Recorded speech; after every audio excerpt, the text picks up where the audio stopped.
Welcome back to Truck Central. Mr. Justin Wheeler here with the 2019 Ram 1500 Limited High Mileage Edition. Today's video is a little bit different. It's kind of a special occasion. I have finally paid off the old dusty Dodge. Yep, 4 years. Basically, it's kind of its birthday since I picked this up. This was a late 2019 model run, or late in the model run for the 2019s, and as such I just made my final payment, 48 to be exact.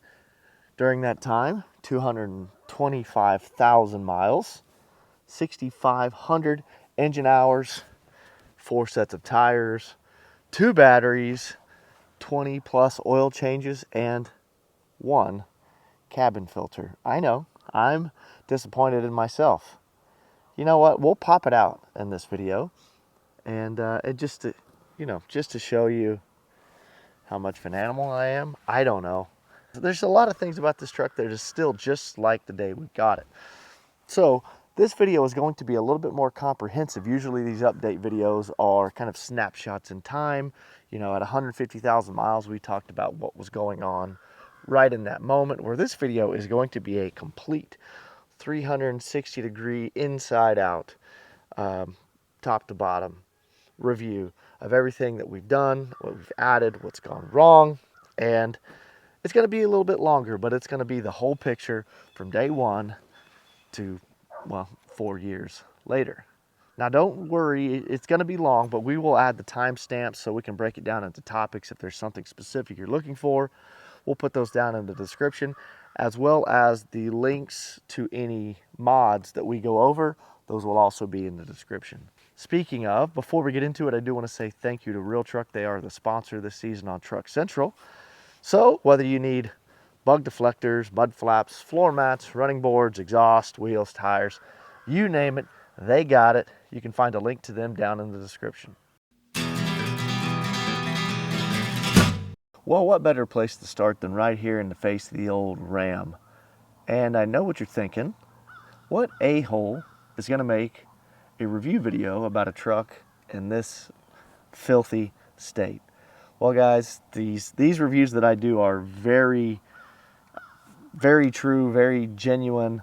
I'm not doctoring these up at all. I'm not staging how the truck looks. This is true to life. If you were to meet me out in public and look at this Ram, this is how you're going to find it. Plus, this thing works 365 days a year. As soon as I turn off the camera, we're hooking up the trailer and we're getting right back to work. So I don't wash it a lot.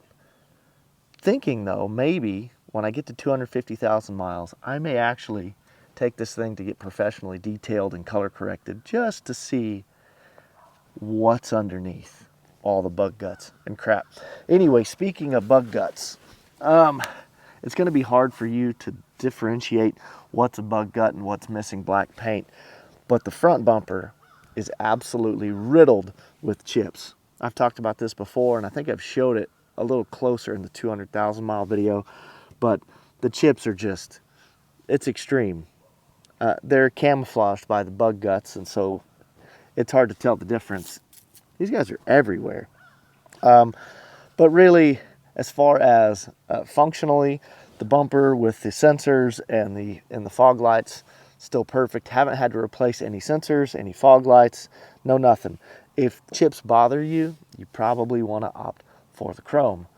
Grill, also brand new, no, not brand new, also factory.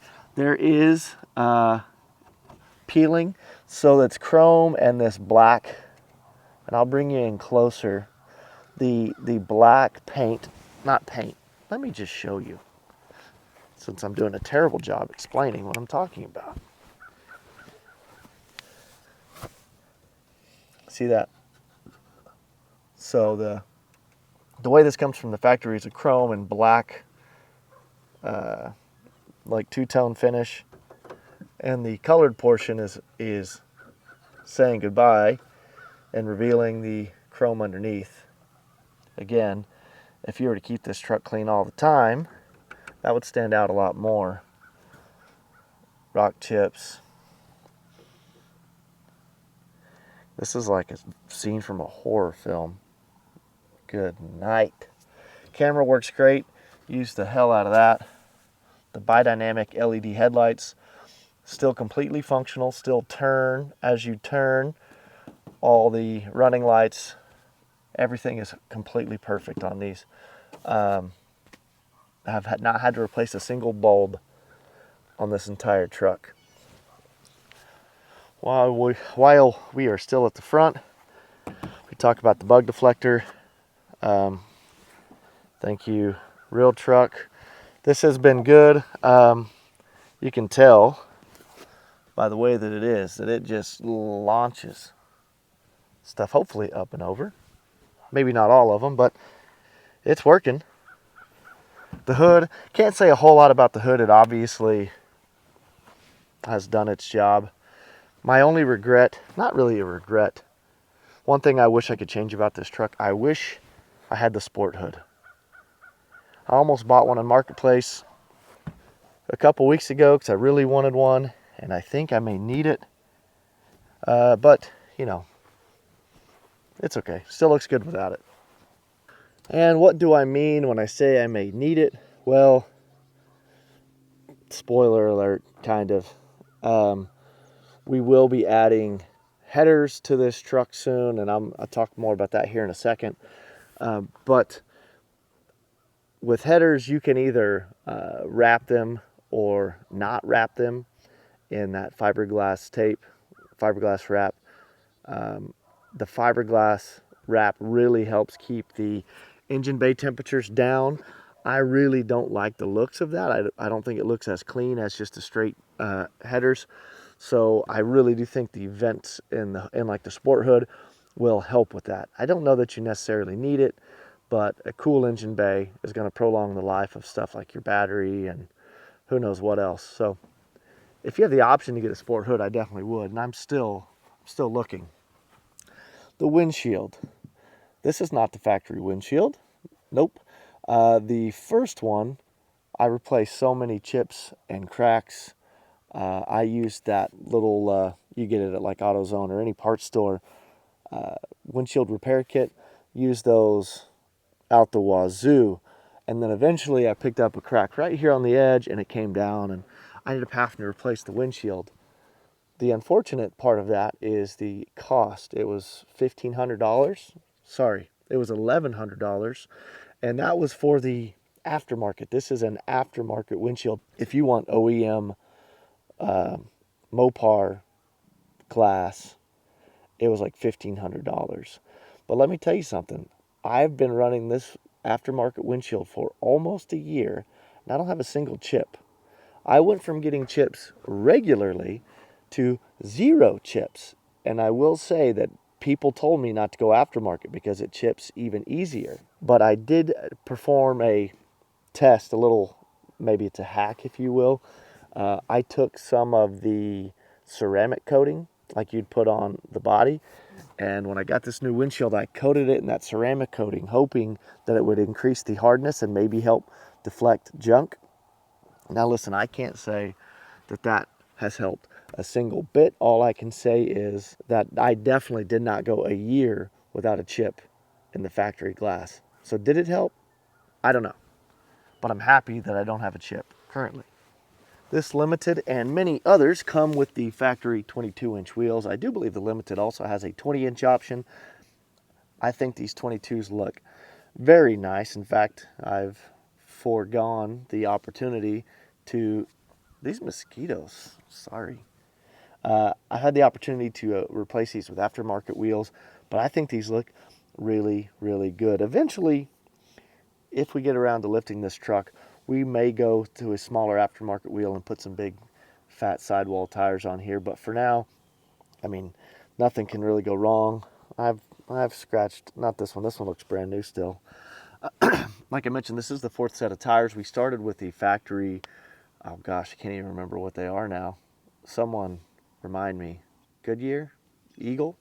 I don't know. I don't remember. The second set, we got 50,000 miles out of the 45,000 miles out of the original set. We went to the the Nitto Ridge Grapplers in 305, 45, 22. We got about 80,000 miles out of those. The second set was a set of Toyo Open Country AT3s, and those didn't last quite as long. I thought they looked nice. They worked well. They didn't wear as well. And now the fourth set, we're back to the Ridge Grapplers. These are the best tires I've ever ran. 80,000 miles, doable, even on a lot of gravel roads, even pulling trailers and all that stuff. I keep them rotated though. Every 10,000 miles, we swap them around. While we are here, might as well go over the 3 systems that I use multiple times every single day as part of my defensive parking strategy, my anti-door ding strategy, if you will. And I've talked about this, but it has been a while. Whenever I go into a parking lot, doesn't matter where I'm at, obviously your first line of defense is space. I get as far away from anybody as possible. Even though she's filthy, I do try to reduce the amount of door ding opportunities that I put this truck in. No matter where you parked, air ride all the way up, power mirrors, folded in, side steps out. So you get up, you get skinny, and you put your bumpers out as far as they can go. Now that's not going to stop you from getting a door ding from a truck with high ground clearance, but from like a little Civic or a Miata, if they open their doors, it'll actually hit this before it hits this, as long as their door is lower than here, which isn't a lot of vehicles, but it is some. I guess we can use this as an opportunity. This passenger side, it's still pretty quiet. Obviously, it doesn't go in and out as much as the driver's side. The driver's side is a little squeaky. She's getting worn out, but this side still looks and sounds like brand new, even with all the dirt, mud, and crap that gets wedged up in those pivots and stuff. Perfect. Power mirrors are still flawless. We fold these in. I fold these mirrors in at least 3 times a day, in and out. Has not failed. And that's even been with this thing being forced shut a couple times. And you hear it kind of, those gears in there, like popping and snapping. Still good. The lights are still good. The cameras up in here still work. And all my power options on the mirrors themselves, they work like brand new. The air ride. Well, the air ride's a little bit of a long story. I will kind of run you down on the basics. It's been really good. I haven't had any issues outside of a couple minor hiccups. The first came when it was really cold outside. We had like record-setting low temps, and the compressor overheated because it was constantly running, trying to keep the tank full, or keep pressure built. And that was just a momentary thing. Once the truck warmed up, that went away. So that was like a protective override thing. And then this past, well, was it 3 months? This past summer, my front driver side bag would lose pressure. I did that twice. We went through, we checked it all for leaks, couldn't find any leaks, and it's been fine ever since. So even though I've had a couple hiccups with the air ride, it hasn't been a deal breaker for me. I haven't had to spend any money on it. It's never left me stranded in the entry position. Just a couple weird little instances, and I've had this thing, you know, I was running this truck with a trailer in the dead of winter in North Dakota, Montana, and it still performed. I will admit that if I lived in a cold weather region, I would probably be a little more hesitant to run the air ride. If you're anywhere in the southern states, coastal states, I wouldn't hesitate for a second. If you live in Canada or Alaska, I would say opt out of the air ride, just because you're just asking a lot more out of the system than you are in a place like Oklahoma. Without a doubt, the best thing about the air ride, in my opinion, is the ability to use the system for hooking up and dropping trailers. I know you're probably not supposed to use it for that, but man, being able to back up in the low position, raise into the off-road 2 position, and automatically link up to my trailers without ever having to touch the jack handle. Oh, that's sweet. It only saves me about 10 seconds, but boy, that's an enjoyable 10 seconds. If you've watched any of my other videos, you know how passionate I feel about these RamBoxes. I don't know what I would do without them. I carry all my day-to-day tools in here, and it's not just the storage, it's the convenience. It's one thing just to have the space to store all this crap. It's another thing to be able to walk around your truck and grab your hammer, your vice grips, your channel locks, your pry bars, your jumper cables, your tire plugs, multimeters, first aid kit, you name it. I've got it in here. This is like the manual hand tool side. The other side's the power tool stuff, because that side has the charger in it. But these things, I like these so much. When I see a 5th gen Ram without RamBoxes, I think, you know, I'm like, what the hell? Why would you have the option to have RamBoxes and not take it? It doesn't make any sense to me. Now I get it. Some people don't think it looks as good. My opinion has completely changed. I actually think this looks better. And I know that it's probably because I have a little bit of a bias because of how handy and useful they've been, but it's true. When I see a brand new truck, a brand new Ram without the RamBoxes, I a little bit turned off, if I'm being honest. Now, one thing I will admit, one thing that's not great about them, and it's probably everybody's biggest complaint, they break up the body line already, and then they do this cute thing where they bow or warp at the edges. You can see here. I'll bring you in. You know, I get it. That's not cute. Just as bad up here. Kind of surprises me that Ram hasn't engineered this warping out of the RamBoxes yet. Because it does, you know, it doesn't look as good being like that, but I still think this looks better than not having RamBoxes. It doesn't help. I jump on these and stuff. You know, it's a truck. But as far as functionality and durability goes, these buttons on both sides have been perfect. I've never stuck a key in there, so I can't say that that does or doesn't work. I expect it to, but the lights inside, the latches, still waterproof, still great. And I could probably fix that warp, honestly. Run some sort of interior bracing inside there and take that right out, but I just don't care enough. I'm fine with it. To be honest, I don't know if this is the business end or the front's the business end, but this is the end we're looking at now. And let's take it in. The camera still works great. The power function still works. The only problem with these tailgates, and it's not going to apply to everybody, the latches get stuck, and sometimes you really just got to manhandle it. And on the other end of the spectrum, there's a recall out because some of these latches just let go while you're driving, which is a little bit of a safety concern or liability. But I haven't had that happen. I'm usually happy if it opens on the first click, much less it opening itself hasn't been a problem. There's not much to say back here. The exhaust tips are sad. These are the factory ones with the single wall rolled lip here where it just kind of collects all this moisture and drips out. They're filthy, they're dirty, but we're going to change on those. Put some nice dual wall fat tapered tips, as well as some other stuff. But that's coming in a separate video.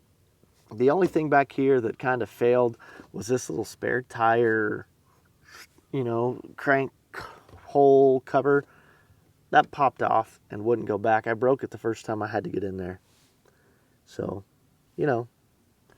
that part sucked. The lights are perfect. Never had an issue. No bulbs have gone out. They still look and work like brand new. Nothing fancy about the hitch. I run the tri-ball most of the time. I could probably use a drop hitch for a few of my trailers, but this does the job. I really like having all my balls in one place. I guess this is as good a time as any. Let's see if the fob will open it. I'm at a little bit of an incline, but the truck's not sitting flat, and that usually is one of the leading reasons why this won't open. But let's give her a pop. So, you know, sometimes she works, sometimes she doesn't. Yikes, that's filthy. Told y'all I didn't stage any of this. It's just a messy work truck. Now, while we are in here, let me take a moment to show you something else that's a little different about that truck, and that's that big shiny ball right here. Yes, this half-ton has a gooseneck hitch. Yes, I use it. Yes, it works great. And yes, that is an off-the-shelf part. B&W makes half-ton Ram hitches, and the non-RamBox model does in fact work with the Ram boxes. So that's been a great addition. It's nice having the versatility. I don't know that that's worth it if you have a truck without the air suspension or some helper bags. The air ride on this truck makes towing heavy loads or towing at max rating really, really nice and enjoyable. This truck does not squat for nothing. While we're here, let's talk about the bed cover, because we've had a few. This is, as you can tell, the Retrax unit. We did a bed cover comparison video a while back where we compared the soft rolling tonneau cover. We did the tri-fold hard backflip, and then we put on this Retrax hard rolling cover, and ultimately I went with this one. There's a lot of nice things about this. One, the design is a little more aesthetically pleasing than the soft tonneau cover. The backflip might have been the one I went with. The problem with the backflip is when you fold it, the second fold, you have to fold it all the way up to get to where the gooseneck hitch is available. And I really don't like driving for extended periods at high speed with the bed covers in that upright and locked position. Even though they have those little locking arms, they don't look super sturdy, and I do not want to lose a bed cover or break a bed cover just because I need to pull a gooseneck. This bed cover has the rugged, the hard top. It folds all the way up, and it allows me to use my gooseneck. My only qualm with this is that the lock is on the outside. I like them better when you have to open the tailgate to open them. So there may be options out now. That is a couple years old. We may revisit that, or I may go back to the soft cover, because even though the soft cover doesn't look as good, they do hold up well, and you can't unlock them from the outside. And they also don't take up any bed space. I really did like that about them. You can see there that is the handle for the gooseneck. Same as you'd find in a 3/4 ton or a 1 ton. You pull that handle, and then you can flip the ball over if you don't want it sticking out. I just leave it up most of the time. Oh yeah, before I forget, third brake light, no issues. I mean, it's perfect, like brand new, and most importantly, back here, no rear window leak. Now, I know I did show you in a video a while back, I had the faintest of little water stains on that plastic trim around the window, on the back window on the inside, but literally it's as dry as a bone. So I don't know if I had a baby leak or if that was from something else, but currently no leaks. Power window, rear window, slides open and close. I don't use that window very often, to be honest. And the little antenna doesn't appear to leak either. So we're doing good. All right, let's pop the hood. Well, if you wondered why we call it the Dusty Dodge, sheesh, I really need to give this thing a bath. But she still runs like brand new. Really does. Let's talk about the motor. Like I said, 225,000 miles, 6,500 plus engine hours, 20 plus oil changes, and the thing just keeps on going. And this is not a subjective assessment. I've had oil analysis done on this motor twice, once at 160,000 miles and once at 200,000 miles, and the motor got straight A's.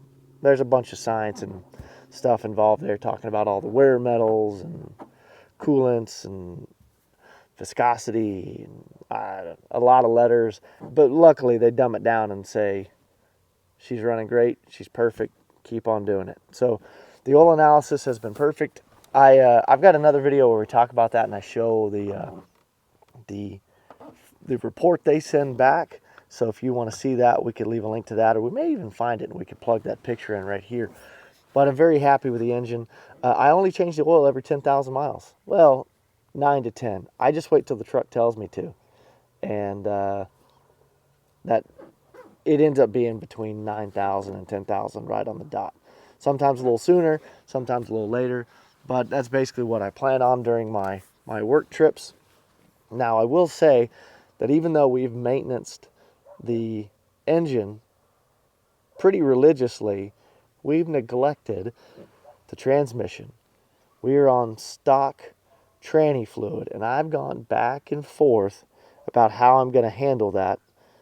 If you're in the know, then you know that there's a debate about whether or not you should service a transmission or flush or drain the transmission fluid when it's this far into its life cycle, lifespan.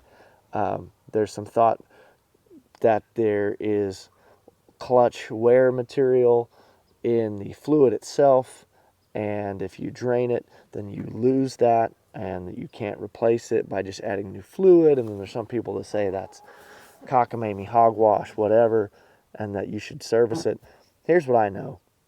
We're at 225,000, and this truck still shifts perfectly. So we are going to do something about this, but that is going to be a different video. I haven't quite decided how we're going to approach that, but we will be addressing the transmission soon. Everything else, though, alternator is factory. The AC components, the power steering, the radiator, the fan, all that is factory. How's my belt looking? Oh, ow, it's hot. She's a little worn. We're getting some stress cracks, some weathering on the belt.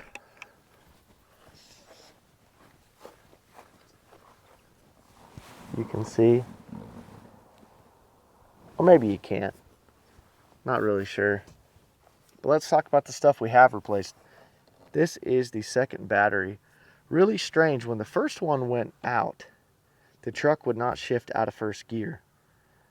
Never heard of such a thing. But yeah, I tried to start it and it wouldn't start.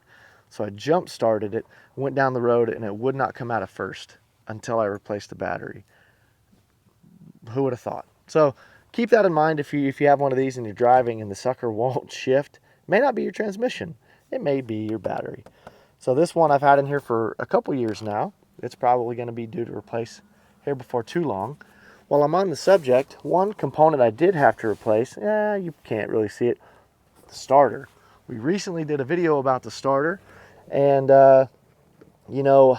unclear whether or not the starter was actually bad or whether it was a loose connection. I'll tell you this, replacing the starter isn't that expensive or hard. I did it in my driveway in under an hour. But if you are having starting issues where you push the button and it just clicks, just crawl up underneath there and wiggle those wires and make sure those connections are tight, because there's a good chance that it's just a loose wire there. So keep that in mind. This is not the factory PCM. This is actually an aftermarket that came with our Trinity Diablo tuner. You see it right there. Comes with this PCM, so you could tune it however you want, do custom tunes. It's got pre-programmed default tunes. Really, it can do pretty much anything you want for a basic tuner, and I've been really happy with it so far. So that's not factory.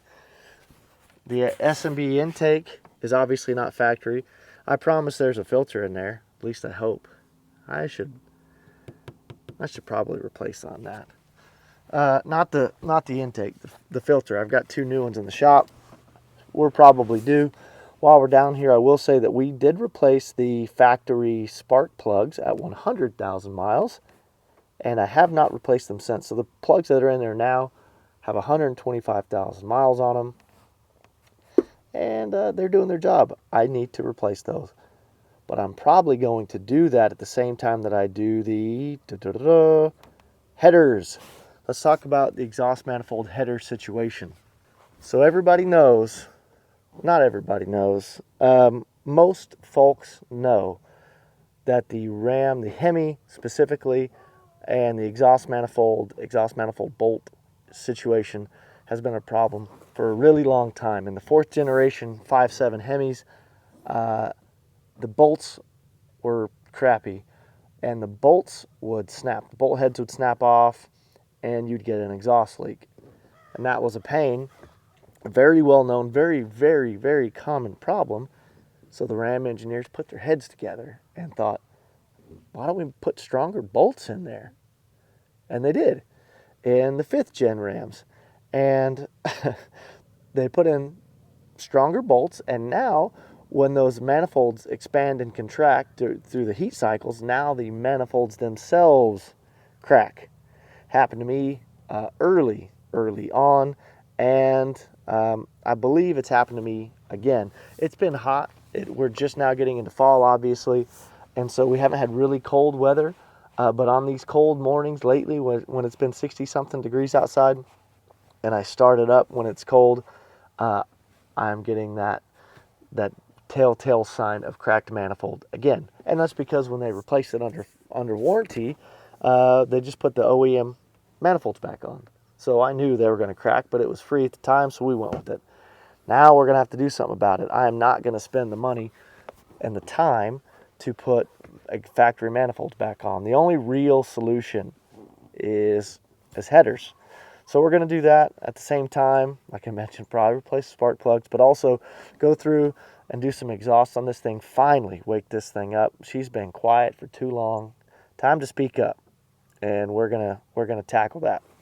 While we're over here, one other, I guess you can call it mechanical issue that we had. The very, very, very, very first problem I had on this truck was the steering nut. Somewhere between the steering wheel and the wheels, there's a steering nut that had come loose, and what was happening was when I would turn hard, not even hard, when I would just go to full lock left or right, it would pop. Common problem, took it to the dealer. It did take a couple visits for them to properly find and fix that, but if you're in one of these trucks and you turn the wheel and there's a little pop, there's a possibility you've got a loose steering nut. Speaking of the steering nut and the manifold stuff we had covered under warranty, probably a decent time to mention the warranty and what my thoughts are on an extended warranty. So I paid for the whatever the additional $2,000 was when I bought this for the 100,000 mile warranty. Now, for most, it'll take you a while to get there. For me, we got there in 2 years. But in that 2 years, I did have enough dealer work done on this thing basically to break even on that.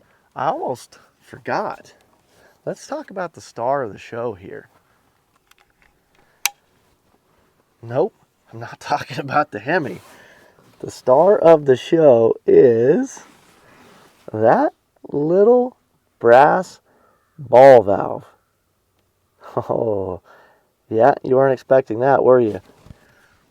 So that, my friends, is the Muzzy AC bypass hack. I'm a little biased, but I'm also pretty critical in some regards. But my least favorite thing about this truck is its air conditioning. It is very inadequate. It's probably the nicest way I can put it. I'm not the only one. It's not just this truck. It is a consensus among the other Ram owners and users that AC system. This AC system does not work good enough. And so some industrious company, business, whatever, has started to sell these AC bypass kits. Essentially what it does is it keeps the hot coolant from flowing through the blend door. There's a lot of magic that happens in there. All I know is it significantly improved the quality of the AC. Now it's still, even with that kit, it's still not as good as what I feel like it should be, but it is much, much better. So we installed that and noticed an immediate difference. We'll have links to that in the description as well. Hood struts seem to be working just fine, although that one is crying just a little bit. And looks like we might have a little bit of a gasket or a seal failure there also. So those may need to be replaced soon, but it's obviously holding up the hood. The hood weighs next to nothing. All right, so before we depart the power barn, yeah, you know where that came from. Let's just touch on fuel economy real quick. Guys, everyone's going to get slightly different fuel economy. If fuel economy is your foremost concern when getting a truck, this probably isn't the best platform for you. It's not super fuel efficient, but everyone you talk to is going to give you different information. I will say, I think we probably put together the most comprehensive fuel analysis or fuel economy test that you can really do, and we'll link to that also. But ultimately, guys, there are just too many variables. But even with this gas guzzling V8 Hemi, you know, I average 16 to 17 miles a gallon. I've got the 321 gears in the back, and I don't pay much attention to it. If you're getting a truck and you're going to run it hard, to me it just doesn't really matter that much, but I suppose to some it does. Some people say they get 20 plus miles a gallon. I don't know how, because I don't even hot rod this thing, and I'm getting 18 on a good day. But I'm not unhappy with that. You know, it's good enough for me. Now, the last thing I want to touch on real quick, and I know it's not under the hood per se, but it is mechanical, so I do need to mention it. I have already replaced both the axle shafts, the half shafts on the driver and passenger side, as well as the bearings on both sides. I guess it was, I don't know, 50,000 miles ago. I noticed that whenever I'd have the truck jacked up and I would turn the wheel, I would get some grinding, not from the brake pad. So we took the front end apart. We replaced the axle shafts on both sides and the bearings, and it's been pretty good ever since. Now, you might have seen in the last video, or one of the last videos, the new axle shaft I put on this passenger side ripped a hole in the boot. Now, it's probably because I baja through the woods and drive over a bunch of sticks and crap. Another long story. I did not want to deal with the axle shaft issue again. If you watch the video where we did that repair, it is a real booger getting this passenger side axle shaft out. Don't know if I was doing it wrong. It took me all weekend to get that done, and it was a lot of cutting and hammering and swearing. But we eventually got it. When we got the hole in the boot, I took it to the dealer because I did not want to mess with it again. I was willing to pay the extra cost, and they couldn't get it out. So, between a little bit of a rock and a hard place here, we did a emergency repair on it, which involved pumping it full of fresh grease and super gluing the hole shut, and it's been holding up really well. We're at like 5,000 miles since that emergency repair, and the only reason I haven't fixed it is because, or haven't done anything with it, is because the glue is holding. Now, I know I need to fix it, and I will, but it's one of those things where when I get in here and I tear it all apart, I want to fix it all at once. So we will address that, but just keep in mind, if you have a CV boot tear, it may not be as simple as a repair as you hope. they consider that a non-serviceable part. When you order the axle shafts or the half shafts, they come already attached to the boots already come on there. They don't sell the boots separate. Now you could probably buy an aftermarket boot, which may be what I do on this because I don't want to take that half shaft back out. So keep that in mind. The other thing, and I've mentioned this countless times already, but I'll go ahead and hit on it again. Factory brake pads. 225,000 miles. Factory pads. The rotors look fantastic. There's absolutely no grooving or channeling. Very smooth. Brakes still work great. They're probably due to be replaced. But at this point, I'm kind of just seeing how far I can go before the squealer starts to holler at me. But I've already got the pads. They're sitting on the shelf. I've had the pads on the shelf since 75,000 miles. And every time I pop off the wheels and look at the pads, they don't need it. So, really trying to see if we can get to 250,000. Let me know what you think. I've never had a vehicle go that far. Now, this isn't going to be just another interior review because I've really gone in depth into the condition of this, but there are a few new things that we need to look at. We'll start with what's still good. Really, every button, every knob, every light, every function of this truck still works like it was intended to work. Nothing in here has lost functionality in any way, shape, or form. The only deficiencies that we have in this interior are just general wear. Now, I've talked about the wear kind of on the steering wheel, but we've got some additional issues to talk about. Let me bring you in close. Do y'all see that? No? Tell me if you see it now. Uh-huh. Uh-huh. We have dash delamination, folks. And it's not just here. That's actually worse than I thought it was. Holy smokes. We got floppage, and not the good kind. Let me take you to the driver's side. We've also got it here. See that? Uh-huh. Uh-huh. Also, I noticed this just a couple days ago. The leading edge of the dash, you can't tell from right here.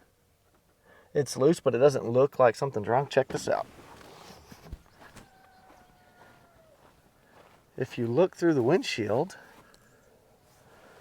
look, you can see that it is literally pulling the edges of that dash or that cover up. So here's, I hope the glare's not, okay, check that out. See, you can kind of see those triangles.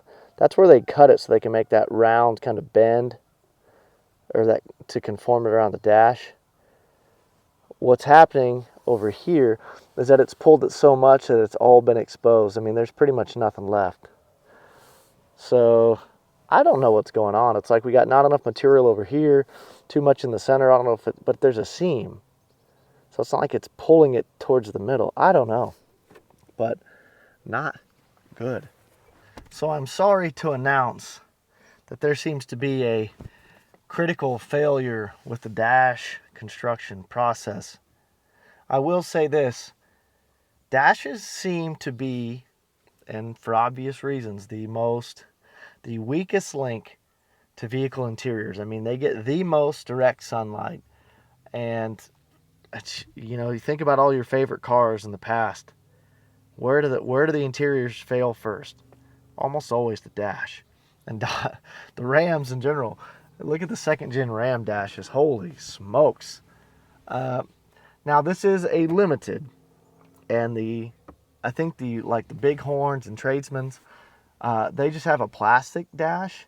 You're probably not going to have the same, well, you're obviously not going to have the same leather delam issue with those. Now, that's not to say they won't crack or or fail in some way. I guess if I had to pick between whether I want cracked plastic or delaminated leather, I suppose delaminated leather is better, but still not great. So keep that in mind if you're looking at these trucks. If I could go back in time and from day one use a sunshade, one of the windshield cover things, reflectors, I wish I would have done that. One, because it would have kept it cooler in here in the summer when it's hotter than you know what. And it also probably would have protected on this dash a little bit. To recap, or just to be completely honest, I've never once put any type of covering in the front, and this truck has never seen a garage. It has never seen shade. It has had full exposure to sun its entire life. So it's not like this has been, I haven't tried to prevent this in any way. And so this is probably an extreme case and in the worst situation. So if you park in a garage and use a sunshade, or you park in a parking garage, you will probably have a little bit better luck out of the dash. Now the only other primary wear is right here on the steering wheel.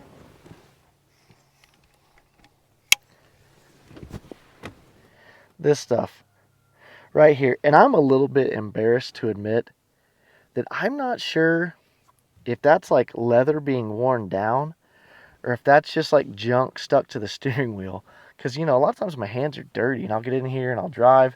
But I'm afraid to scrub it because if it's worn leather, I don't want to make it worse.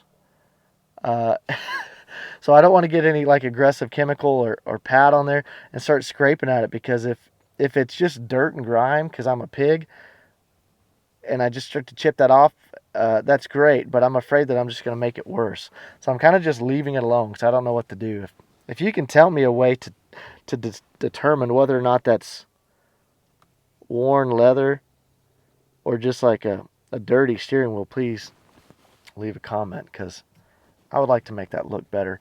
And the reason that's probably worn is because I'm constantly using these buttons on the backside, the radio controls. Those work perfect. Love it. Something else I noticed, the leather on the steering wheel right here is starting to recede, kind of like up on the dash. It's starting to peel back. Used to, you couldn't see that gap. It was kind of tucked in there, like over here. But it ain't. So that sucks. You can see here we got the tuner. That's what I mentioned before. That's the Trinity Diablo Sport tuner. Something else we added to the infotainment. I mentioned everything works great. That's probably not giving this truck enough credit. This 12-inch dash is just phenomenal. Zero issues. I've had that in there since I installed the Muzzy thing. We'll just start it so it doesn't beep at us the whole time.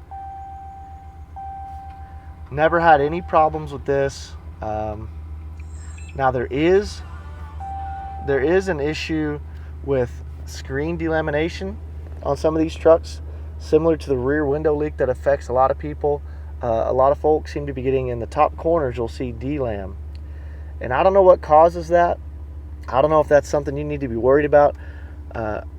Early on, we put on this little screen protector. You see it right there? It's just like one you'd put on your phone. We put that on there. Hell, the truck probably only had 50, 60,000 miles at the time. And I don't know if that helps or if it hurts, but I can tell you this right now. There are no chips, no breaks. All the buttons work. It's just like it was brand new. And I poked the snot out of this dash, or out of this radio screen. You know what I'm trying to say. The adaptive cruise still works. I live and die by the adaptive cruise. The lane assistance works great, but I don't use it much because I don't like my truck steering itself when I'm not expecting it. But everything else is solid. The leather on here, this is a part of the truck that in a lot of vehicles you see this side breaking down from elbows, and not the case. Very good condition. That's a sweaty arm mark. Sorry about that. I was getting after it yesterday, so I should have cleaned that. But like I said, this is the soft white underbelly of truck reviews. Still holding up well. This metal little limited insert is perfect for branding yourself on a hot summer day. I'm pretty sure that I've got limited permanently melted into my skin of my right forearm. One thing to touch on real quick, I run a dash cam just because I cover so much ground, and it's got me out of a pickle or two over the years. Nothing really special about this dash cam. You can pick them up anywhere. What is special about this dash cam is this power adapter. Now, a lot of times what you'll have to do is you'll have to run power from like your cigarette lighter, or you'll have to run it to the battery, you'll have to run it to a USB. This is a specially made adapter that actually plugs into the harness for your mirror. So there's power coming in here for your mirror, and this taps into that power with a quick connect. So this sucker just pops off. You scavenge power off of your mirror's source, and you plug it in. So it keeps your wiring nice and neat, and there will be a link to that. So pretty happy with that. Like being able to monitor what's in front of me. Don't think I mentioned it yet. Sunroof has worked perfectly. Use it a lot. No issues, doesn't leak. Open and closes just fine. I meant to mention earlier, obviously we run the Husky floor mats all the way around. These have been great. I don't have the need to pop them out that often to clean them, but when I do, carpet looks brand new underneath. We've been rocking these sill covers, I should say, since, oh gosh, had them on there for a few years now. They look brand new. Well, they're dirty, but you know, they have protected that. On this side, it's not so important. On the driver's side, what you see is if you get in and out a lot, you'll see the paint starting to wear right here on these rockers. And so we have hopefully effectively removed that possibility. But what I wanted to show you, I told you I would, and I guess I will, cabin air filter. I mean, in theory, I know how to get it out. I just haven't done it. Well, I have all these lug nuts in here. Oh, there I go, I blew it. Okay, so got to take that string off. And the filter is back here on this little door here. Hang on. I know you probably can't see, but not really a great angle to show this. Well, how does that come off? You know what? I'd probably change this more often if it's easier to get to. Okay. Oh.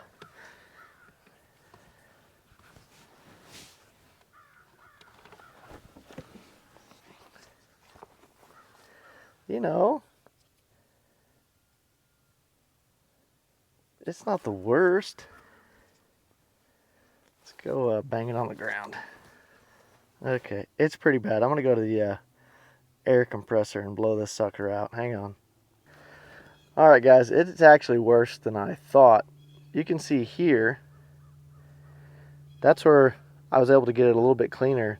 This is where it is just completely full of dirt, which is how most of it looks. Oh my goodness. I know. You're thinking, well, no wonder your AC doesn't work. Your cabin filter's full of trash. Well, yeah, it doesn't help. But the AC wasn't great when the truck was brand new. So, you know, I'm going to replace this, but I ain't got another one. So I'm going to throw this back in here for now. Well, folks, I think that is it. We have covered what has broke, what hasn't broke, the mods we've done, and the maintenance we've done. And here we are. Here's what you can expect. In the coming months, we're going to put in a new cabin filter. We're going to get into the transmission. We're going to do some exhaust stuff, finally. And we may even get into some suspension upgrades. Yep, mean, she's paid off now, right? Why not have fun with her? I'm going to be saving a ton of money every month. Before we end, I do want to give one final thank you to Real Truck. Like I mentioned, they are the sponsor this season for Truck Central. You can find their link in the description. If you have any questions, comments, did I overlook anything? I don't think so. If I did, leave me a comment down below. You know I look forward to talking to you. And as always, thanks for watching.